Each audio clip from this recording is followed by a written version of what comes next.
wabarakatuh. Coba suaranya, masih puasa lemes, masih pagi padahal ya. Assalamualaikum warahmatullahi wabarakatuh. Bersyukur kepada Allah Subhanahu wa taala yang telah memberikan nikmat kepada kita semua sehingga pada hari ini, hari Selasa 11 April 2023 kita bisa menjalankan aktivitas kita dengan sehat walafiat. Salam serta salam kita berikan kepada junjungan kita Nabi Muhammad Shallallahu Alaihi Wasallam. Bapak Haji saya kita bisa menjalankan aktivitas kita dengan sehat walafiat.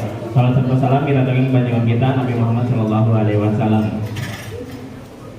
Bahkan aktivitas kita dengan sehat walafiat.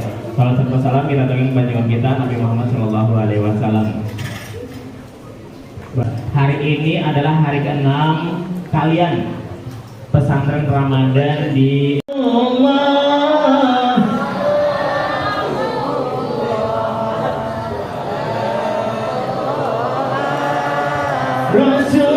Rasulillah. Ada. Salamullah ala Yasin. Tawasana.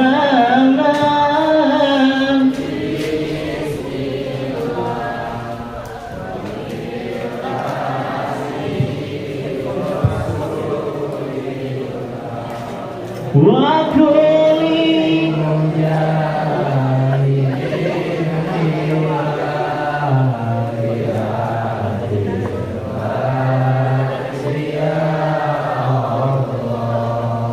Salatullah salamullah ala Toha. Assalamualaikum Pak Fahri lagi. Assalamualaikum Fahri. Waalaikumsalam Pak. Sehat? Alhamdulillah. Masih puasa? Masih Pak. Duduk aja Fahri. Oke, masih puasa hari keberapa? 20. Ke-20. Benar ke-20 ya? Oke, belum batal? Belum Pak. Belum. Bukanya jam berapa? Pak. Jam 6 ya? Oke, belum buka siang ya? Belum. Yang di warteg itu kemarin siapa ya? Yang mampir di warteg? Teman saya Pak. Temen. Ngantri doang. Siapa yang diantar? Ngantar doang, tapi nyicip. Umurnya pakai es teh manis lagi. Oke, Fahri tinggalnya di mana Fahri? Belakang sekolah Pak. Belakang sekolah di ini. Cipondok. Kata Rohman dari Semalatus alunnya. Semalatus alunnya dari Semalatus alunnya. Oke, kata lumayan panjang, kayaknya tapi lumayan panjang ya. Berapa ayat sih kata kasur?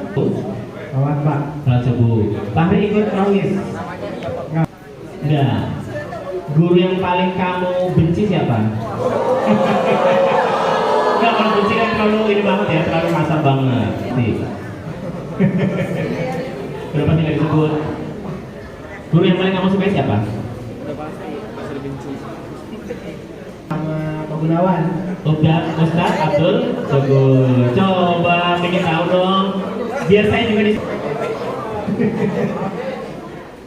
Ayo, boleh Pak GG.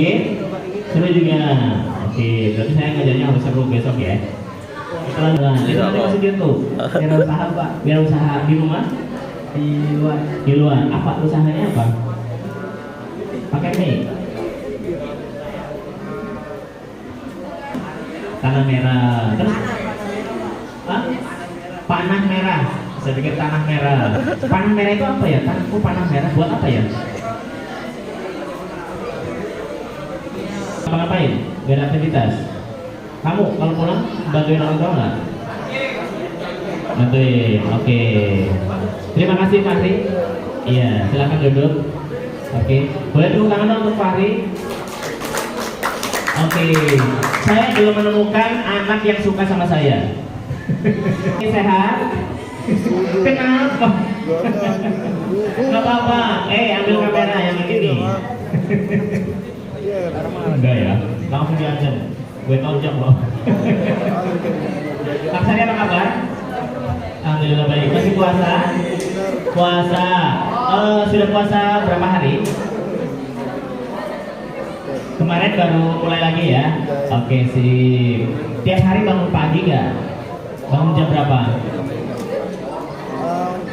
Kalau nggak puasa bangun jam 4. Kalau puasa bangun? Kalau nggak puasa bangun jam 4 ngapain? Jual motor. Oh gitu. Kan nggak puasa. Oh gitu. Sip. Oke, tiap hari nyiapin buka puasa dan sahur? Nggak ngandelin ibu ya? Kadang ngandelin. Oke, dietnya masih aktif? Masih ya? Sehat ya? Oke. Anggotanya banyak? Lumayan ya? Oke, 11 IPA dan IPS atau IPA aja? Semua ya? Cowoknya nggak ada yang ikut? Tadinya ada, siapa yang ikut dance? Oh, udah lulus kelas 12 ya, bahasa Indonesia Bu Ari, Bu Suwerna, kemudian guru sejarahnya Bu Seril, Bu Atikah ya? Apa betul syukur? Bahasa Indonesia nya Bu Suwerna, oke. Terima kasih Hapsari. Boleh tepuk tangan dong Hapsari? Hapsari kenapa harus malu sih? Dipersilakan untuk masuk ke ruangan untuk memberikan materi.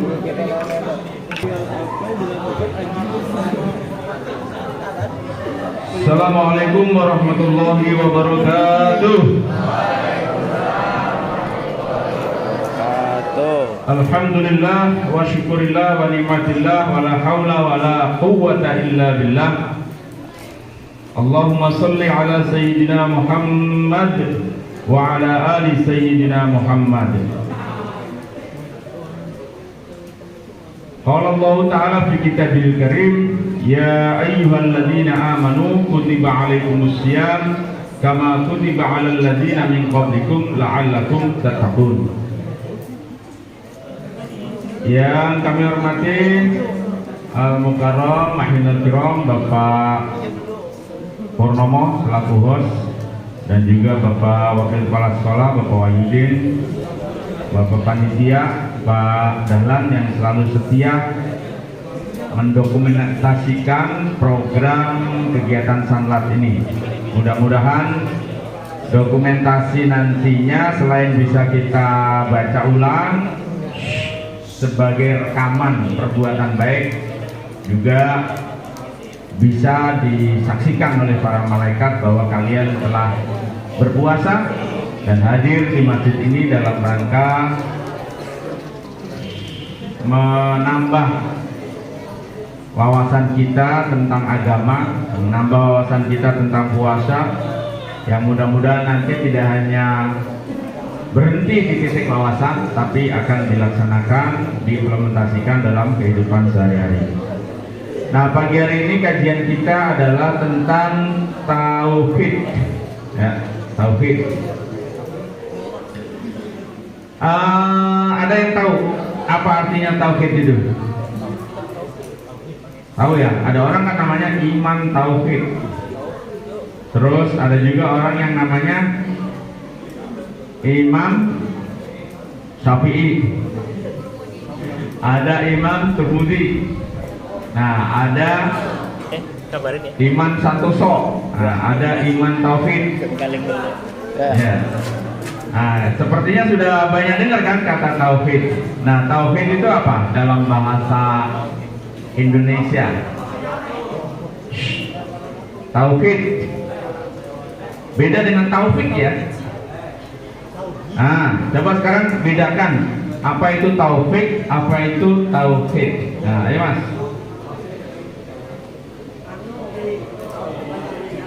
Hah? Ya. Nah, materi kita hari ini tauhid, bukan taufik. Nah, apa itu beda antara taufik sama tauhid? Kalau taufik nama orang, bisa karmu ya. Taufik nama orang yang ada ya. Tetangga kamu namanya Taufik kan? Yang orangnya susah melulu.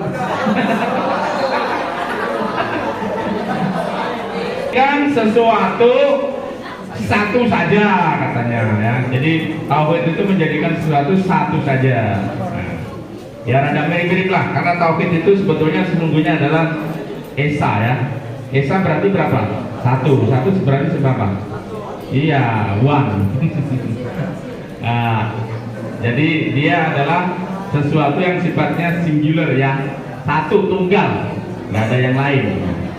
Nah, yang akan kita bahas pada pagi hari ini adalah tauhid, ya.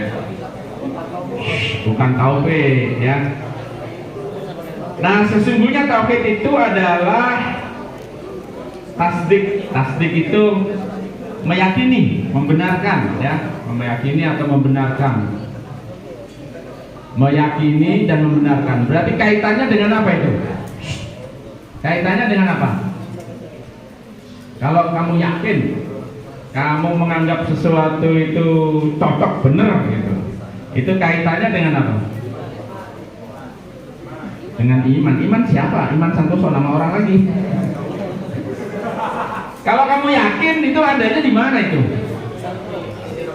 Yakin aku di dalam toilet sana ada gondorwo. Nah, itu adanya di mana itu? Keyakinan itu adanya di mana itu? Di hati ya, di hati. Jadi yang namanya tasdik itu adanya di hati. Meyakini, membenarkan itu di hati.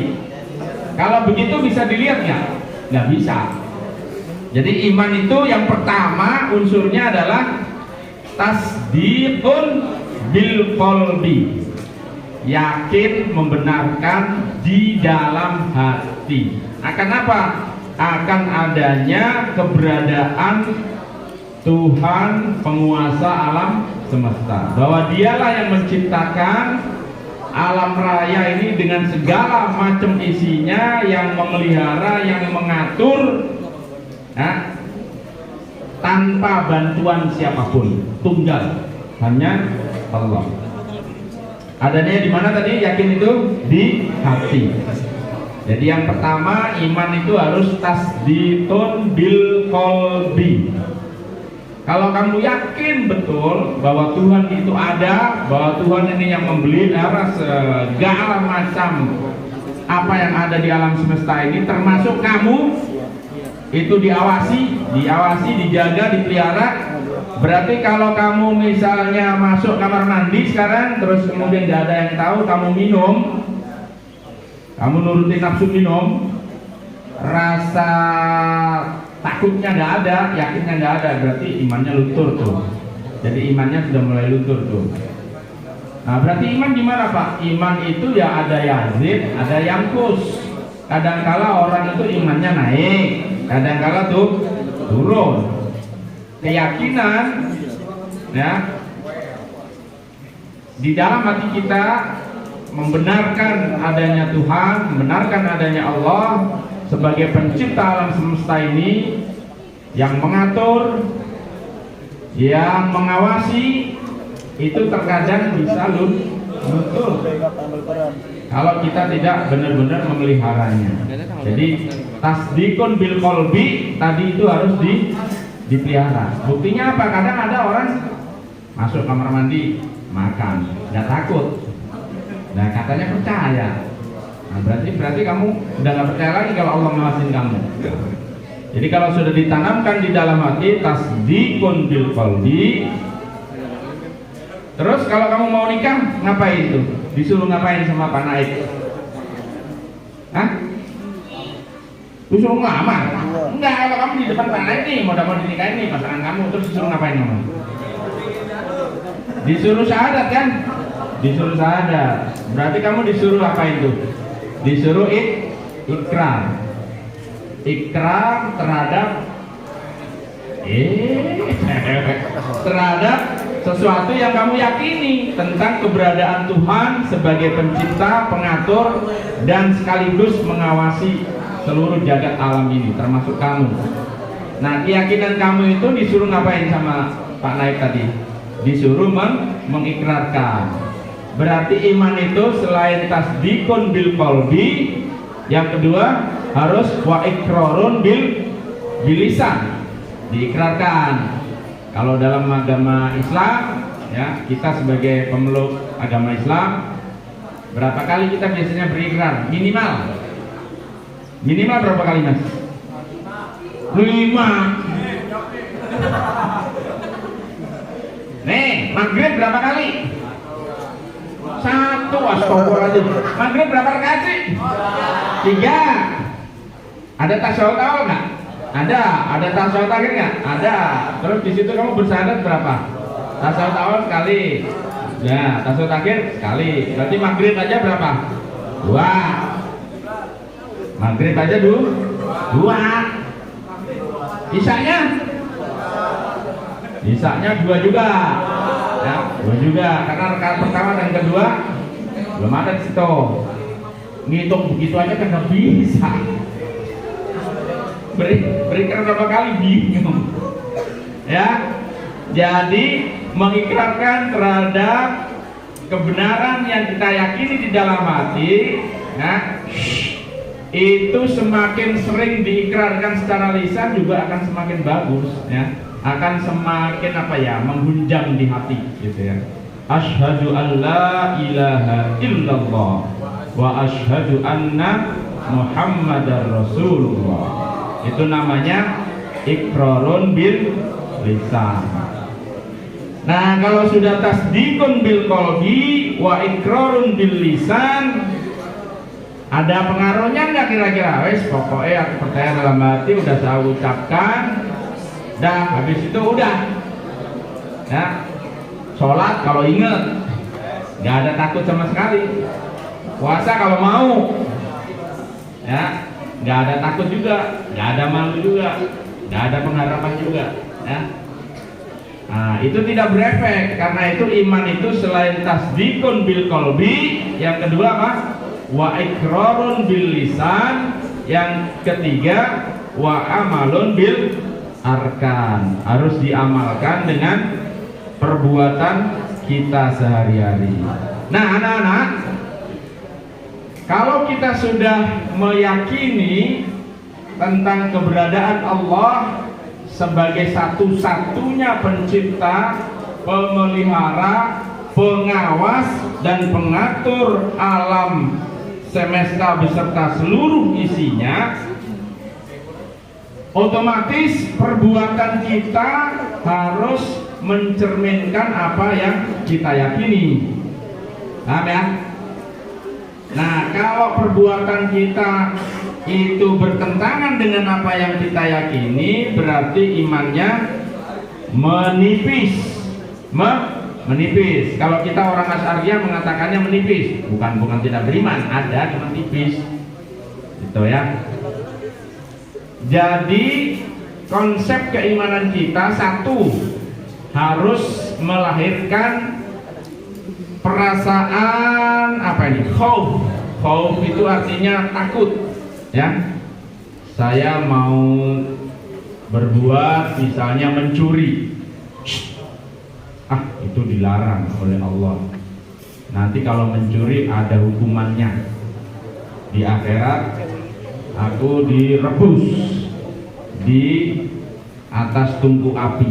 Wedi kan? Takut. Nah, kalau kamu punya rasa takut, berarti iman kamu itu tebel, berjalan, berarti ada itu.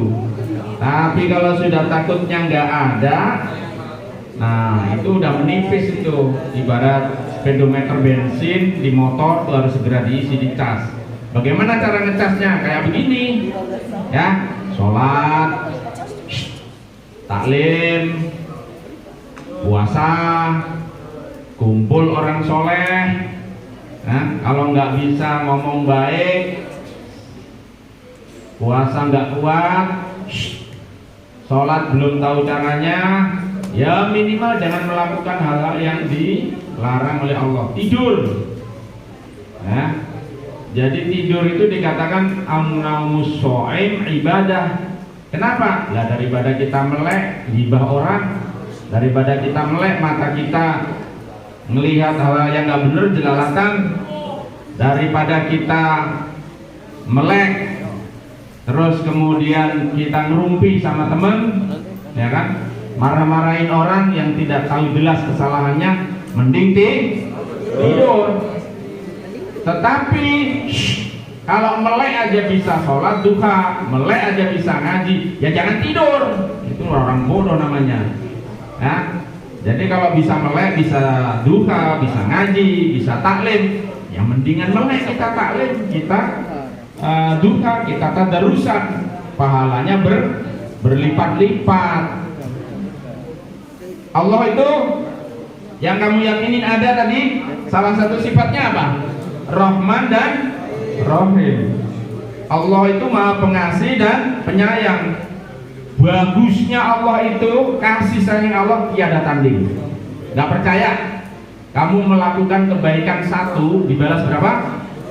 10. Tapi kalau melakukan kejahatan 1 dibalasnya cuma 1.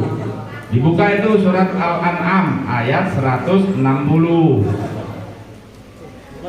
Surat Al-An'am surat keberapa itu? Gak tahu lagi. Hah?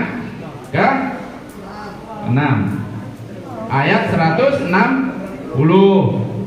Di sana Allah itu berfirman bahwasanya Allah itu akan ngasih pahala 10 kali lipat dari kebaikan yang kamu lakukan sekali saja. Tapi kalau keburukan hanya 1. Manja abil hasanati falahu asyru amsalihha. Barang siapa melaksanakan kebaikan maka baginya asyru amsalihha, 10 kali kebaikan. Wa man jaa bis sayyi'at fala yujza illa mislaha. Kalau melakukan keburukan itu fala yujza, Allah nggak akan balas selain mislaha, selain semisal dengan itu. Wa hum la yuzlamun. Dan Allah itu tidak pernah mendolimi makhluknya, selalu ngasih untung karena Allah itu Rahman dan Rahim. Ya.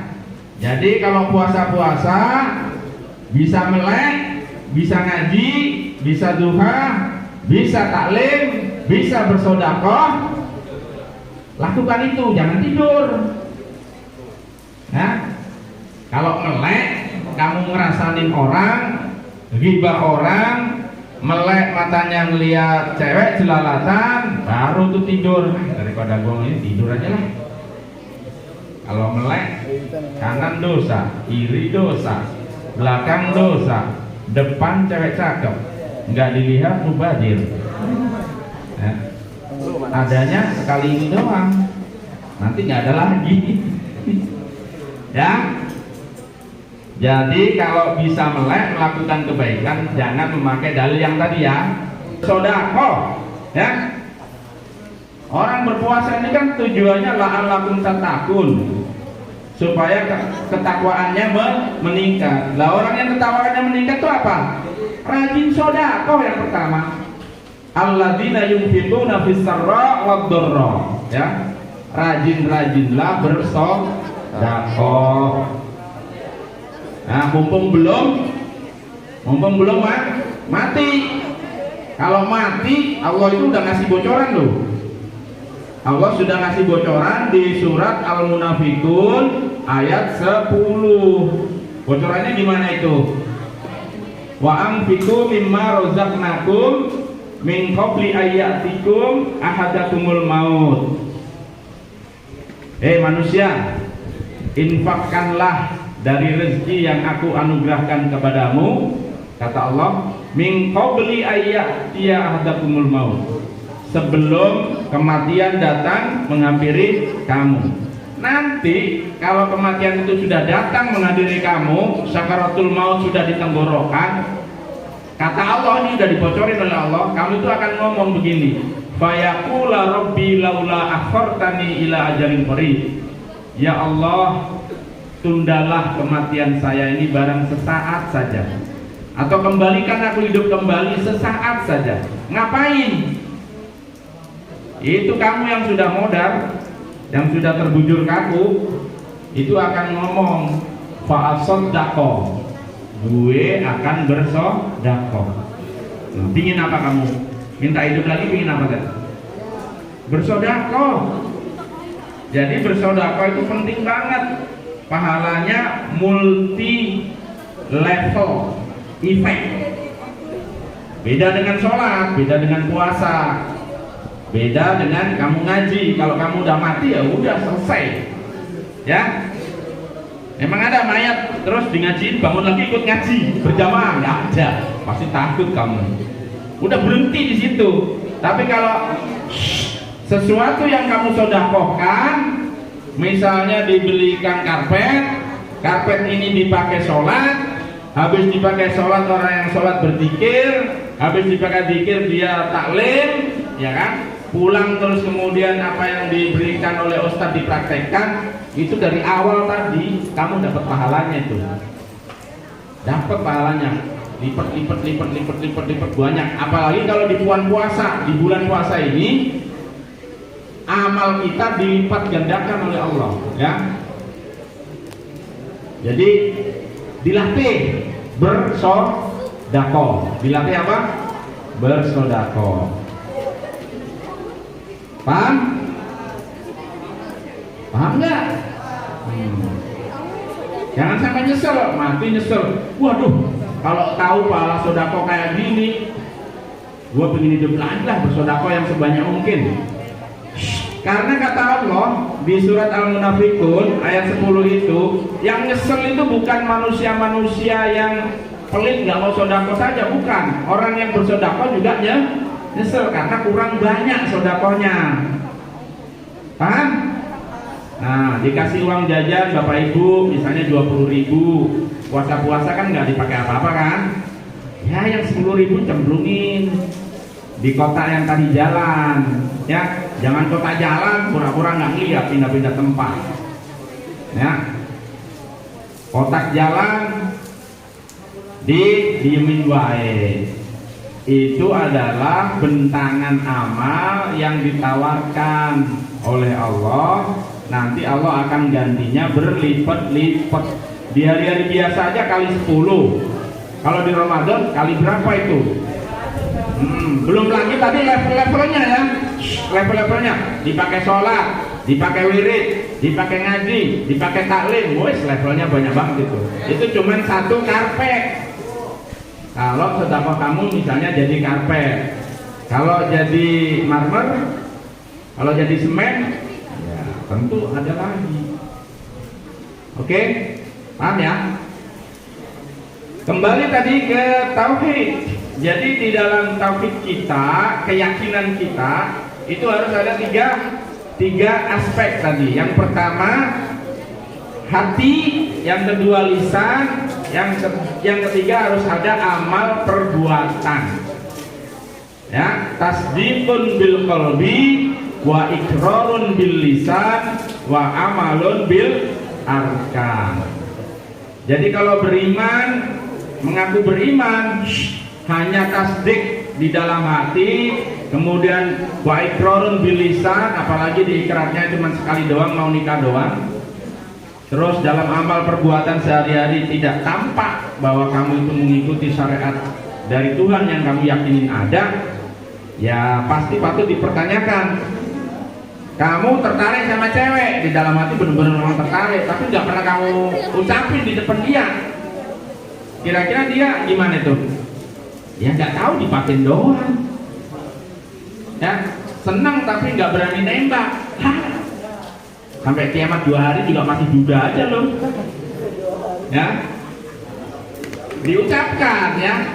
Nah, nanti kalau sudah diucapkan, dibuktikan dalam perbuatan. Ya, misalnya berangkat ke sekolah, ceweknya nggak punya motor, disamperin, bonceng.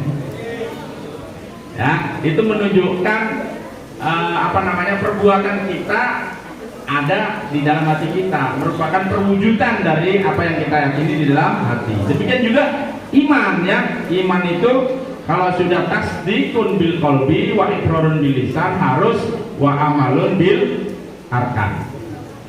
Paham ya?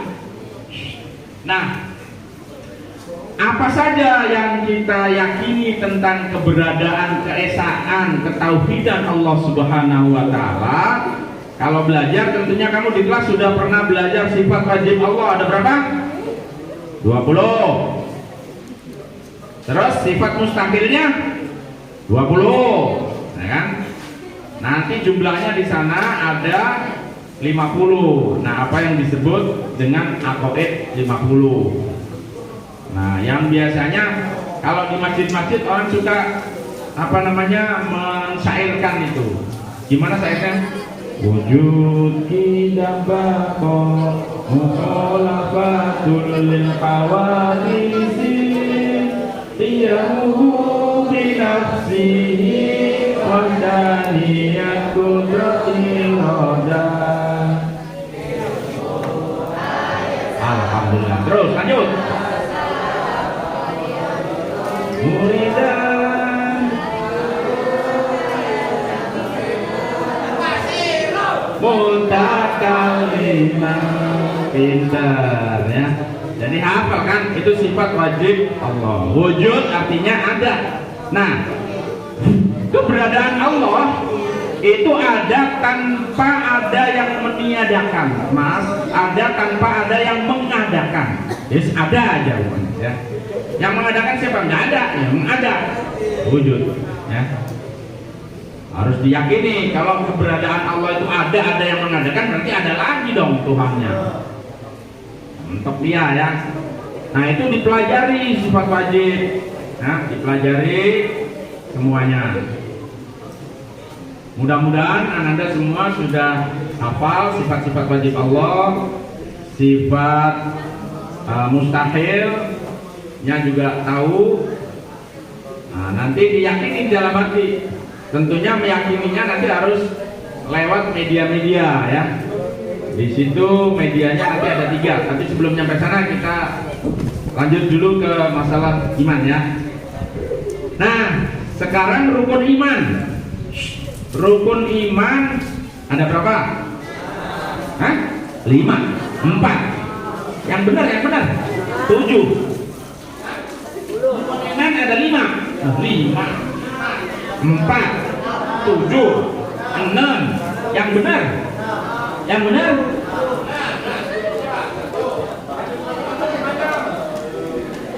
Rukun iman ada 6. Kata dia 1. Hah? Iya, 1 apa? Waduh, parah ini. Kena remet kamu nanti pelajaran agama. Yang benar berapa? Rukun iman ada berapa? Hah? 10. Ah, nggak bisa dipercaya nih cowok-cowok nih. Cewek. Ah, ini. Rukun iman ada berapa nih? 6. Ya, sebutin coba. Nah, pokoknya kalau bisa tak kasih coklat. Ayo.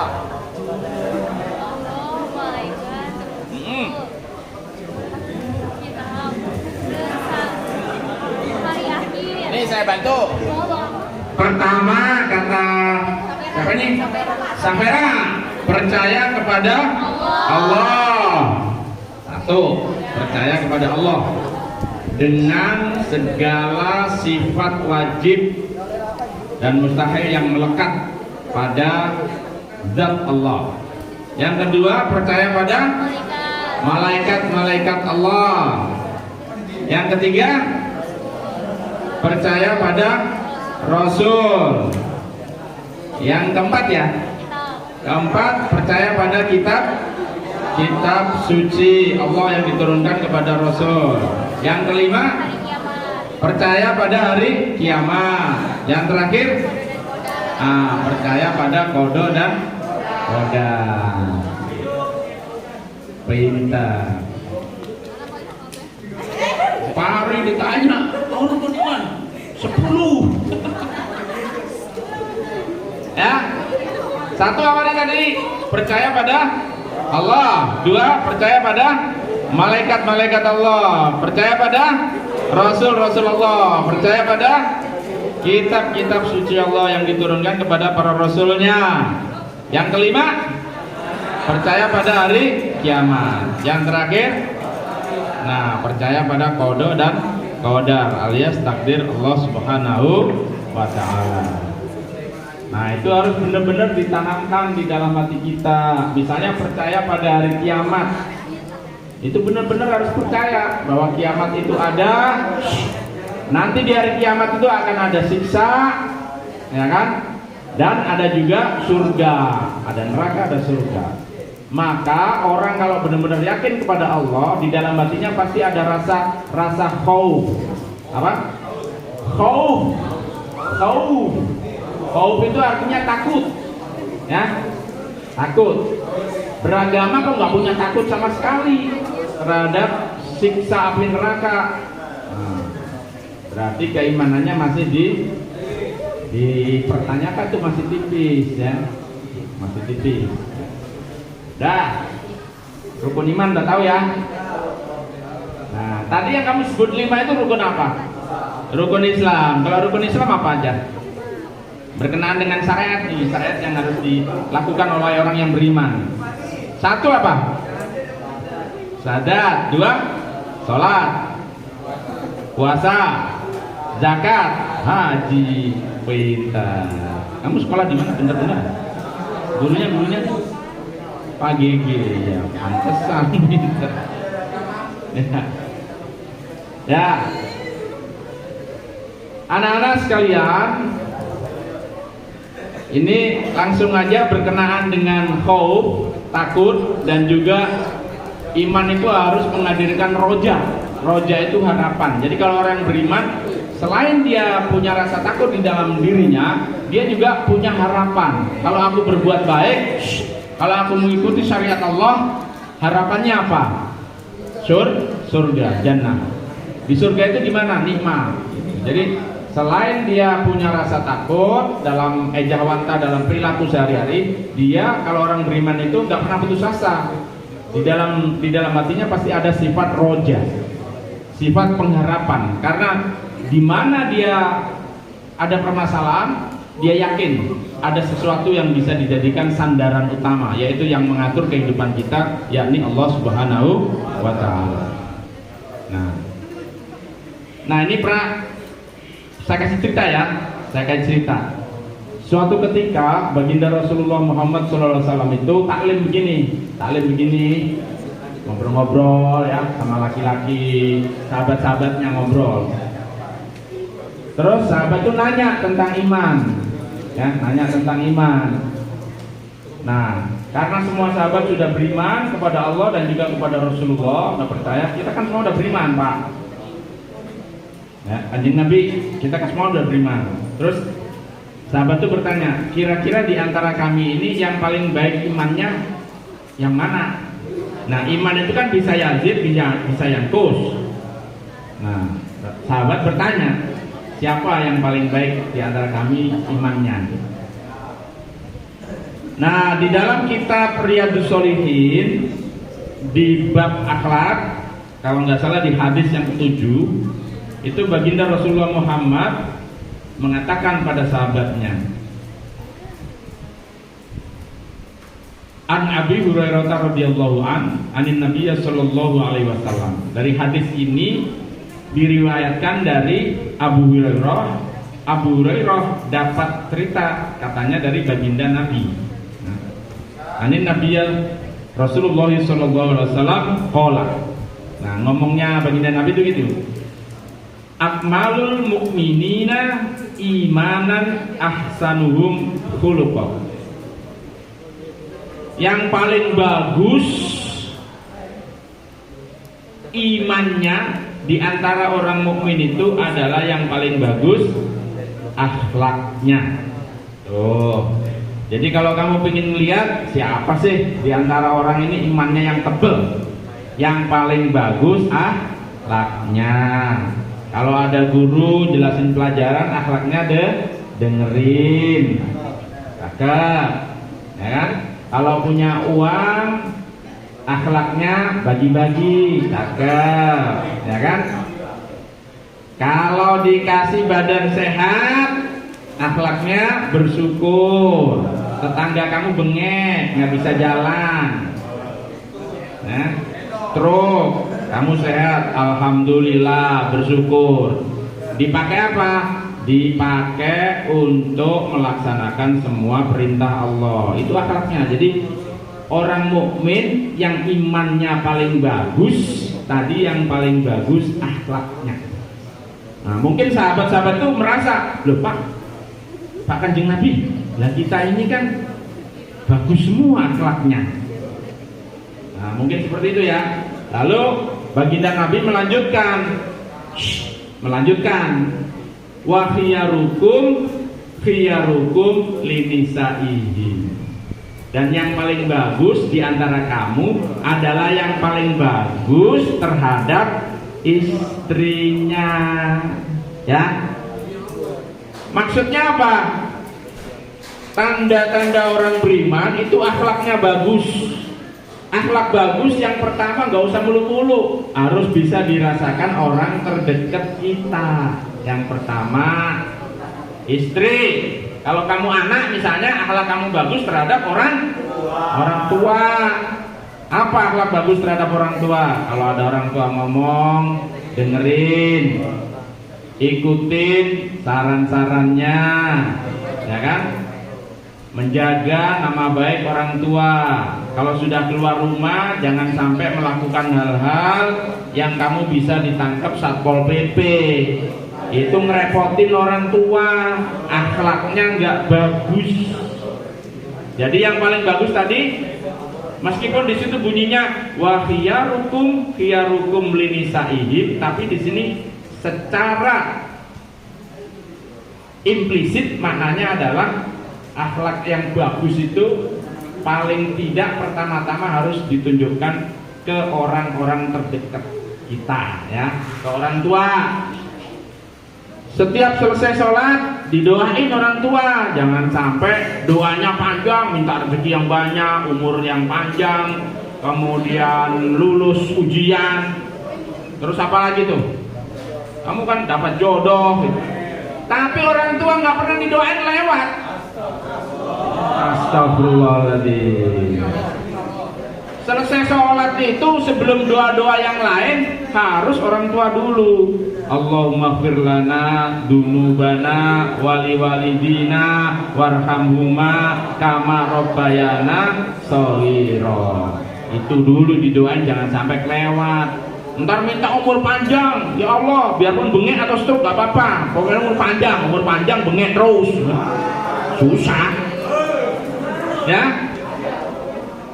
Jangan, kalau berdoa itu minta umur yang barokah, minta rezeki yang barokah, ya kan? Minta ilmu yang barokah. Sesuatu kalau barokah itu pasti awet dan mendatangkan kebaikan terus menerus, ya. Barokah itu kan artinya ziyadatul khair, bertambah terus kebaikannya. Udah ya, Neng. Jadi ciri orang beriman tadi gimana? Yang paling baik imannya itu orang mukmin yang gimana? Yang akhlaknya paling baik. Ahsanuhum khuluqa. Dan wa khiyarukum linisaihim. Nah, yang paling baik di antara kamu akhlaknya udah bagus, berarti imannya cakep. Tapi yang paling baik adalah yang paling baik terhadap istrinya. Ya. Jadi seorang anak juga harus baik terhadap orang tuanya, karena itu merupakan pertanda iman yang baik. Jadi sesungguhnya Islam itu nggak ruwet-ruwet amat, ya. Mendefinisikan apa-apa itu nggak ruwet-ruwet amat. Kalau kita pingin orang tuh gimana Pak, iman yang baik kan di dalam hati, nggak bisa Pak. Terus dia hafal berapa sifat wajib. Nah, terus gimana kok dia bisa mau ruwet-ruwet amat? Pokoknya tandanya orang yang beriman, imannya mantap, pasti akhlaknya baik, ya, pasti akhlaknya baik. Hidup juga dalam kehidupan sehari-hari tidak pernah merugikan orang, tidak pernah mengambil yang bukan haknya. Karena orang beriman itu biasanya ingin jadi diri sendiri untuk mendapatkan kebahagiaan. Dia tidak ingin mengambil yang dipunyai orang. Ya, paham ya? Jadi anak-anak sekalian, ini puasa udah datang di masjid, berarti kan akhlaknya baik tuh. Nah, berarti tandanya di dada kamu imannya cakep tuh, karena kamu ada harapan, ada roja, dapat pahala gitu ya. Tapi ejawantannya dalam kehidupan sehari-hari kelihatan perilakunya, ya, ke masjid ikhlas, nggak ngedumel, datang, duduk, dengerin ustadz dan ustadzah, ya. Kemudian bicaranya juga selalu yang baik-baik, tidak pernah ngomongin jeleknya orang. Kalau ngomongin jelek, jeleknya diri sendiri aja. Nah, ada kardus lewat tadi diapain? Dicemplungin duit yang berpeci atau yang pakai golok? Yang pakai golok itu mah sedekah orang miskin 1.000, ke toilet aja 2.000. Yang pakai peci, ya, kalau nyemplungin. Nah, di stop situ dulu dah. Mana ini MC-nya ini? Nanti takut pertanyaan-pertanyaan takut bau angin. Ini orang kaya yang sombong.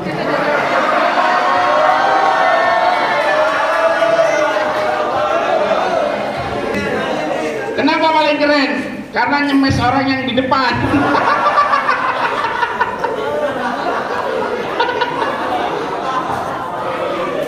Jawabannya masih mending mas, daripada miskin sombong.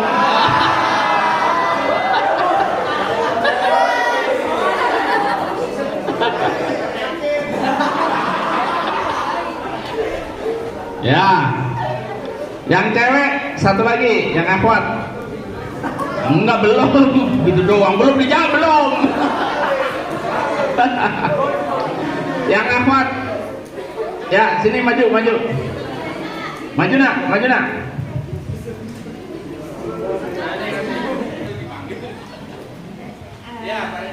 Assalamualaikum warahmatullahi wabarakatuh. Perkenalkan, nama saya Vanessa dari kelas 11 IPS 2. Bapak izin bertanya, apa hukumnya kalau kita puasa ikut NU tapi lebaran ikut Muhammadiyah?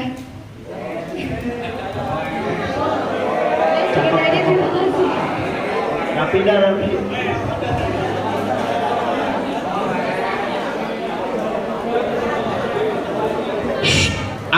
hukumnya, iya apa hukumnya puasa ikut NU, lebaran ikut Muhammadiyah?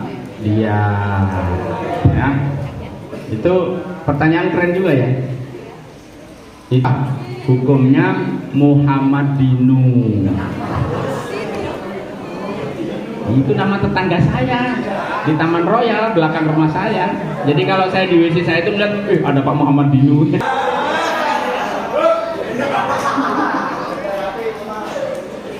Iya, terima kasih Pak Renisa dari 11 IPS berapa? 11 IPS 2, pertanyaannya keren loh. Ya, cakep-cakep ya. Jawab dulu yang pertama. Ini nyemes ini. Ya, sekarang saya tanya tuh, setan itu beriman nggak sama Allah? Beriman. Sebelum manusia diciptakan, tuh setan diciptakan dulu, dan setan itu ngakuin kalau dia makhluk, kalau Allah itu Tuhannya. Tahu, lebih tahu dia daripada kita. Setan sebelum ditanya sama Allah, dia udah tahu kalau dia dicipta dari api. Udah tahu kan? Udah tahu dia. Nah, sekarang saya tanya, setan itu keluar dari surga karena apa? Karena sombong. Sombong dia. Dia merasa lebih tahu dari Adam, maka disuruh hormat ke Adam, nggak mau. Jadi hormatnya itu bukan sujud di mana sujud ke Nabi Adam, nggak, maksudnya menghormat. Kamu hormat itu sesama manusia Adam, dia nggak mau. Oh enggak lah, Adam dari tanah, gua dari api, masa gua disuruh sujud? Yang bener aja. Allah ini yang bener nyuruh saya, memang api sama tanah bagusan mana? Jadi seolah-olah dia itu lebih pinteran dia dari Allah. Disuruh sujud bukan nurut tapi ngeyel, bahkan berargumen, memang bagusan mana Allah? Ya Allah, api sama tanah. Lah kok gua disuruh sujud? Itu karena apa? Sombong. Berarti kalau ada orang kaya sombong itu udah setan ya. Iya, jangan nanya hukumnya. Siapa itu? Setan.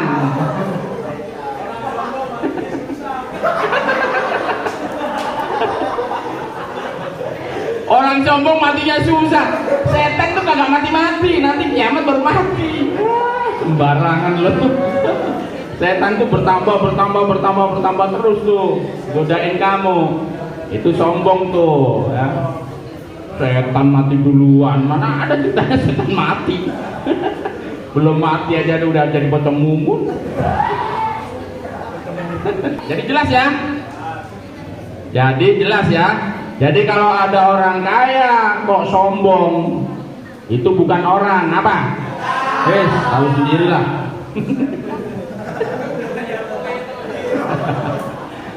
Karena begini anak-anaknya ya. Jadi sombong itu salah satu sifat wajib Allah, yang itu hanya boleh Allah yang memiliki sifat itu.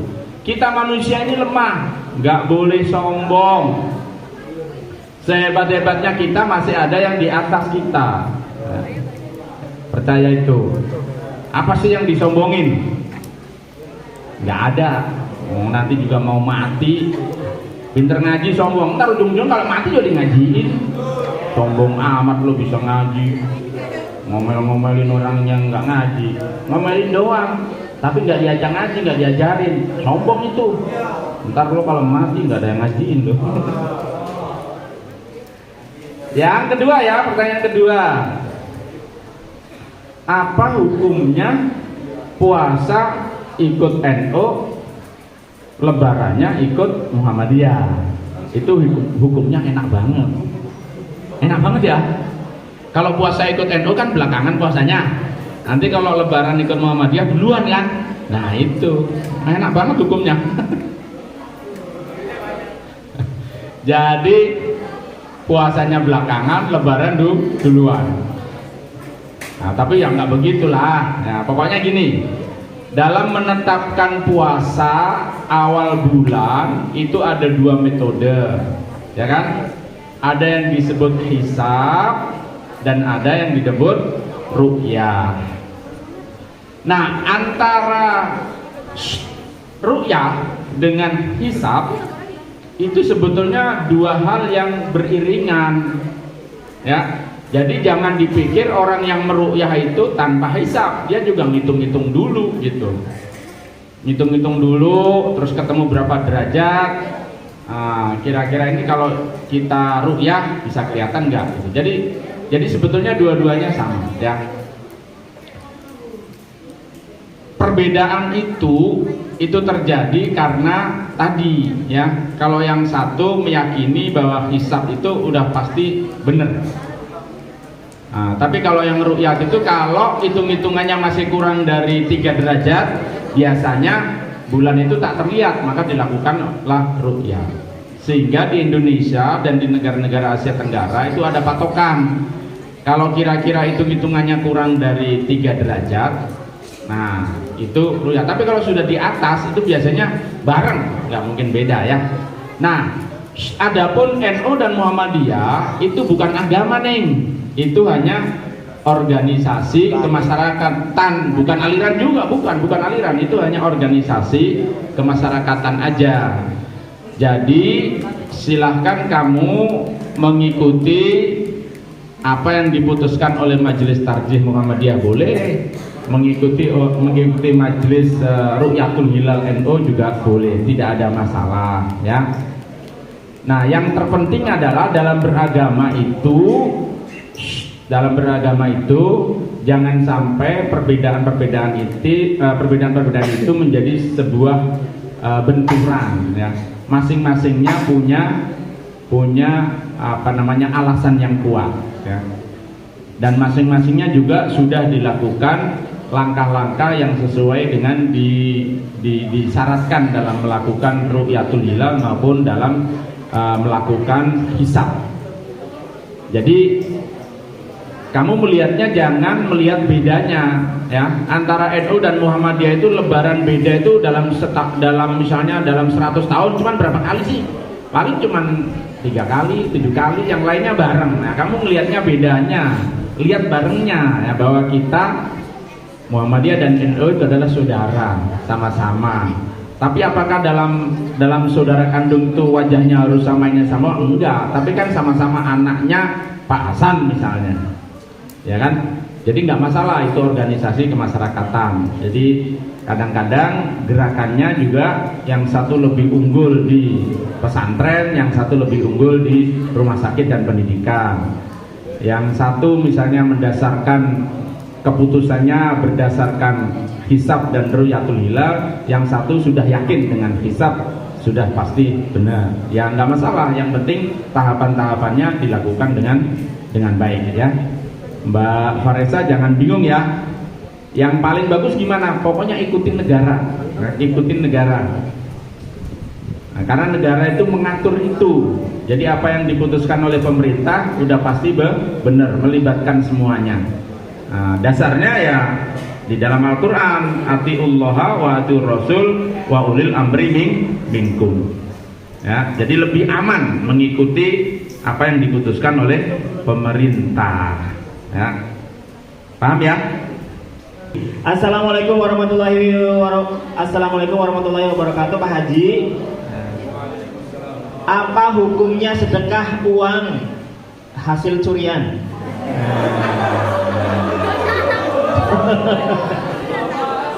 Sedekah tapi uangnya hasil curian. Oke, mari Pak Haji. Sekalian pahami bahwa perintah infak dan sedekah itu adalah dari rezeki atau harta yang dianugerahkan Allah kepada kamu. Berarti rezekinya yang halal. Betapapun baiknya sesuatu, kalau berasal dari yang haram, ya itu nggak baik. Nah, kalau kamu misalnya nyuri, yang ditanyakan, ya jangan nyuri, ya. Barang curian kok disedekahkan, ya malah nggak karu-karuan, ya. Jadi yang harus dilakukan adalah jangan nyuri. Karena nyuri itu adalah sesuatu yang dilarang oleh Allah Subhanahu wa Ta'ala. Karena Allah itu nggak mau mendolimi makhluknya. Kalau kamu nyuri kan berarti nyusahkan orang. Allah aja nggak mau nyusahin orang, masa kamu nyusahin orang? Ya, jadi jangan melakukan kegiatan mencuri. Bersedekahlah yang rajin, tapi jangan dari hasil curian, karena sesuatu yang berasal dari yang haram mau diapain juga nggak bisa baik hasilnya, nggak bisa khair, tetap buruk. Sedekahnya Gitu, gede Pak Haji. Sedekahnya gede. Sedekahnya berapa? Tetap nggak boleh ya Pak Haji? Tetap nggak boleh. Oke. Sadar ya, yang nanya ini jangan mencuri lagi untuk bersedekah ya. Oke. Pertanyaan berikutnya dari 08 bla bla bla. Pak Haji, assalamualaikum. Apa hukumnya orang kaya yang sombong? Oh, udah tadi. Oh sudah. Udah no. Berikutnya saya ini lagi, oke. Dari 0895 1. Mudah-mudahan ini belum ya. Assalamualaikum Bang. Kok Bang? Bang Iqbal maksudnya ya. Oke. Mau nanya, apa hukumnya siang puasa, malamnya nonton film dewasa? Aduh, yang nanya siapa ini? Pasti laki ini yang nanya. Oke. Iya, makanya nggak saya tampilin di WA web ya, pasti akan ketahuan di sana ya. Siapa yang nanya? Oke, pahalanya puasa dari pagi sahur sampai buka jam 6. Tapi pas malam habis tarawih mungkin ya, habis tarawih nonton film dewasa.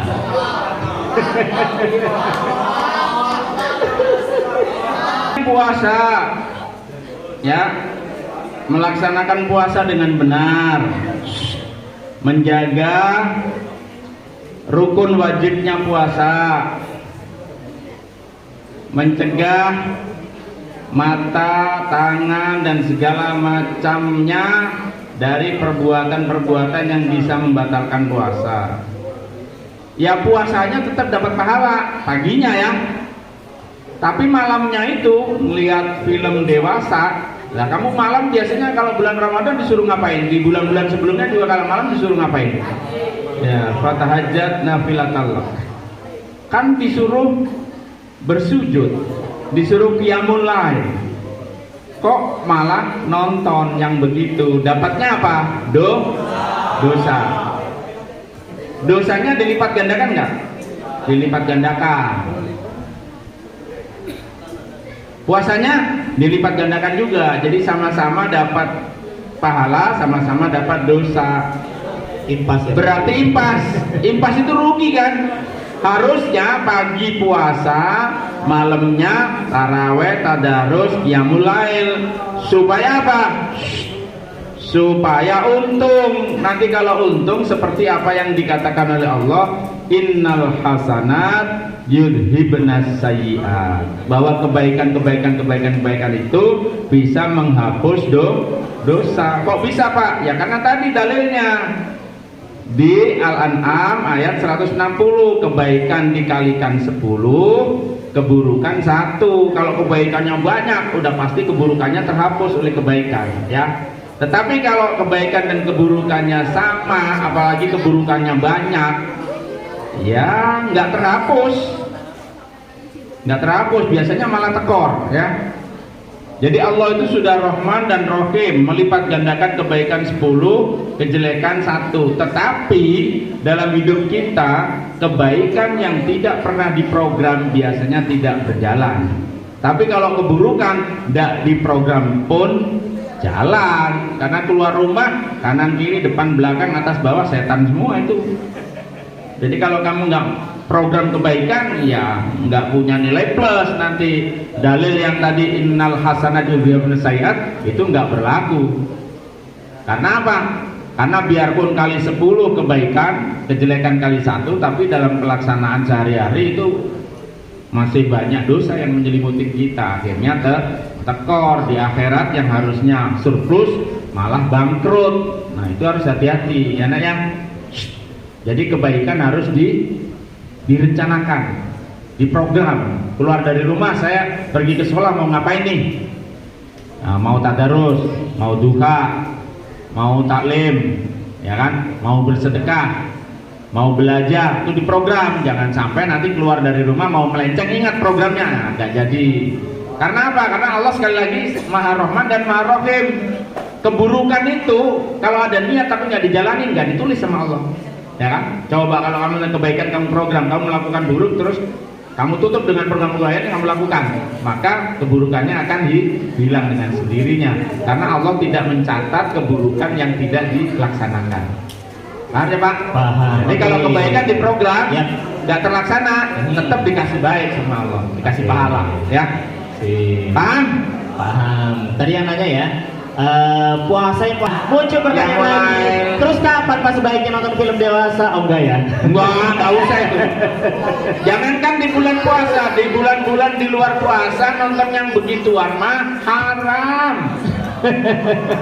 Nanti kalau kamu udah dewasa, udah instingnya berjalan sendiri tuh mau gaya kayak gimana. Pak, apa keutamaan berwudu di malam hari? Ini mau sholat malam kali ya Pak Haji ya? Ah, silakan Pak Haji. Apa keutamaannya berwudu di malam hari? Berwudu itu anak-anakku sekalian, ya, tidak hanya di malam hari, pagi hari, sore hari. Pokoknya berwudu itu punya keutamaan dan keistimewaan yang luar biasa. Para ulama terdahulu itu hampir setiap waktunya tidak pernah dalam keadaan tidak bersuci. Jadi begitu tidak suci, misalnya kentut, langsung dia wudhu. Ya, karena apa yang ada di dalam perilakunya, di pikiran dan tindakannya selalu Allah, Allah, Allah. Allah kan maha suci, maka dia nggak mau kalau nggak suci. Ya. Jadi keutamaan yang berwudu itu luar biasa. Ya, terutama kalau malam. Jadi kamu sebelum tidur membersihkan kaki, tangan, berwudu, terus kemudian tidur. Insya Allah tidurnya dalam keadaan suci.